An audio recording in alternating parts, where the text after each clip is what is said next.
میں کوئی رئیس آئے، بڑے مالدار آدمی آگے بیٹھ گئے، حضرت قاسم مولانا قاسم نانوتوی نے کوئی توجہ نہیں کی۔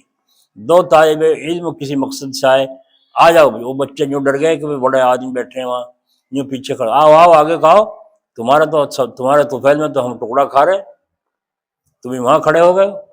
اور فرمایا خدا کی قسم ان جیسوں سے، ان کی طرف اشارہ کر کے کہا اس مالدار کی وجہ سے طرف، ان جیسوں سے دنیا بھر جائے قاسم پہ کوئی اثر نہیں، اور تمہاری ذرا سی تکلیف بھی مجھے سب کچھ نظر آتی ہے۔ یہ تھی ان کے دلوں میں قدر۔ ایک رئیس صاحب کے یہاں ایک طالب علم کا کھانا مقرر تھا۔ کھانا کس کیا مقرر کریں گے؟ مالداروں کے، یہ اچھے خاصے کھاتے پیتے، میں طالب علم کو لگا لو اپنے یہاں۔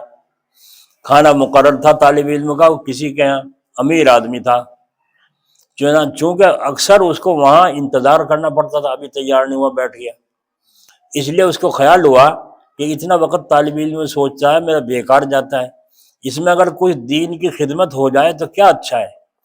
رئیس صاحب سے کہنے لگا میں یہاں دیر تک بیٹھا رہتا ہوں، اگر آپ کا لڑکا کچھ پڑھ ہی لیا کرے تو اچھا ہے، اتنی دیر میں سبق پڑھا دیا کروں گا۔ رئیس صاحب کہنے لگے مولوی صاحب آپ نے عربی پڑھی تو یہ نتیجہ ہوا کہ میرے دروازے پر کھانا لینے کے لیے آتے ہیں، اور میرا لڑکا پڑھے گا تو کسی دوسرے کے دروازے پر جائے گا۔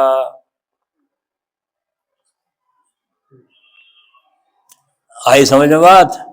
میری ماں بہنیں کھلاتی ہیں زیادہ پکا پکا کے طالب علموں کو، ان کو ذرا زیادہ توجہ سے سننا چاہیے۔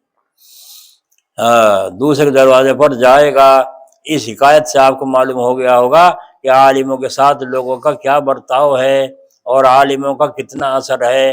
جب عالموں کا کچھ اثر نہیں تو ان کو عزت اور اثر والے لوگوں میں کیسے داخل کر سکتا ہوں؟